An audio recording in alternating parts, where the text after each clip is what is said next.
મિત્રો અત્યારે સોશિયલ મીડિયામાં વિડીયો વાયરલ થઈ રહ્યા છે। તે વિડીયો છે સમાજનું બંધારણ। મિત્રો બંધારણ એટલે શું? બંધારણ એટલે સમાજના નિયમો। એટલે મિત્રો અત્યારે એમ કે બધાએ સમાજમાં બંધારણ થઈ રહ્યા છે ને થવા જ જોઈએ। હું તો દરેક સમાજની વાત કરું છું કે દરેક સમાજમાં એક બંધારણ હોવું જોઈએ।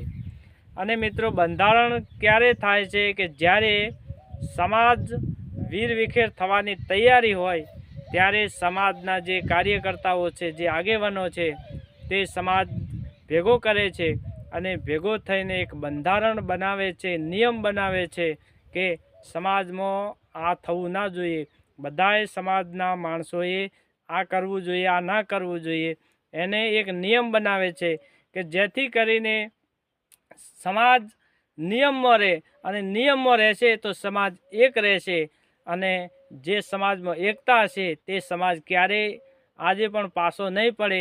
એટલે મિત્રો દરેક સમાજમાં એક બંધારણ હોવું જરૂરી છે। હું દરેક સમાજની વાત કરું છું, હું એક સમાજની વાત નથી કરતો, હું તમામ સમાજની વાત કરું છું કે દરેક સમાજમાં બંધારણ હોવું જોઈએ। અને એ બંધારણમાં જ્યારે લોકો મન ફાવે તેમ કરે છે ત્યારે બંધારણ થાય છે અને એ લોકો જ્યારે સમાજમાં જે બંધારણમાં રહે છે પછી એમને દુઃખ નથી આવતું। માટે મિત્રો તમે પણ જે બંધારણમાં જે બંધાયા હોય, તમારી સમાજમાં પણ જો તમે બંધારણમાં હોય તો બંધારણમાં રહેવું અને સમાજમાં રહેવું અને સમાજમાં જીવન ગાળવું